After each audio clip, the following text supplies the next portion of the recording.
எல்லாருக்கும் price Lord. இன்றைக்கு இந்த வீடியோ பார்த்துட்டு இருக்கிற உங்களோட கூட தான் இயேசு கிறிஸ்து அவருடைய வலி வேதனையை தெரியப்படுத்த விரும்புகிறாரு. என்னத்துக்கு அப்படின்னு பார்த்தீங்கன்னா, இந்த வீடியோ பார்க்குறவங்கள அவர் ரொம்ப நம்புகிறாரு. இதை பேசும்பொழுது என் மகள் என் மகன் இதை மாற்றி கொள்ளுவாங்க அப்படின்னு அவர் நம்பி உங்களோட கூட பேசுகிறாரு.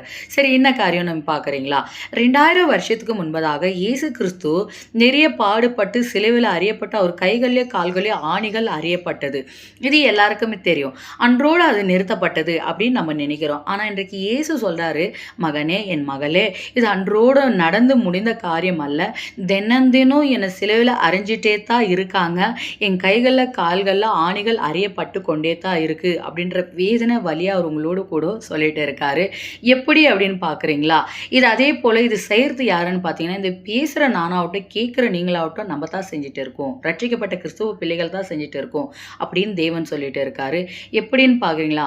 இயேசுவுக்கு விரோதமாக நம்ம பாவம் செய்யும் பொழுது குடி, பீடி, சிகரெட்டு, வெத்தலைப்பாக்கு, பான்பராகு போட்டு கெட்ட வார்த்தை, அநியாயம் செய்கிறோம், அநீதி செய்கிறோம், சண்டை போடுறோம், போட்டி போடுறோம், போராமப்படுறோம், வயிற்றச்சல் வருது.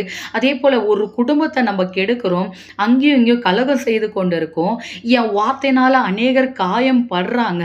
இதெல்லாம் செய்யும்போது பார்த்தீங்கன்னாக்கா இயேசு சிலுவையில் அறியப்படுறாரு. இன்றைக்கு இயேசு உங்களை பார்த்து சொல்கிறாரு, நம்மளை பார்த்து சொல்கிறாரு, இதெல்லாம் செய்கிறல்ல நீ மாற்றிக்கோ. இது பண்ணுறது மூலிமா தினம் சிலுவையில் நான் அறியப்பட்டு கொண்டே இருக்கேன், வலிச்சிட்டே இருக்குது அப்படின்றாரு. இது சொல்லும் போது நான் சொல்ல விரும்புகிறேன், இந்த காரியத்தை செய்யும்போது கர்த்தர் உங்களை ஆசீர்வதிப்பார் அப்படின்னு நான் சொல்ல விரும்புகிறேன். இயேசு மேலே எனக்கு அன்பு இருக்குங்க அப்படின்னா கண்டிப்பாக மாற்றிக்காமல் இருக்க மாட்டோம். உங்களுக்கு அன்பு இருக்குன்னா கண்டிப்பாக நீங்கள் மாற்றிப்பீங்க.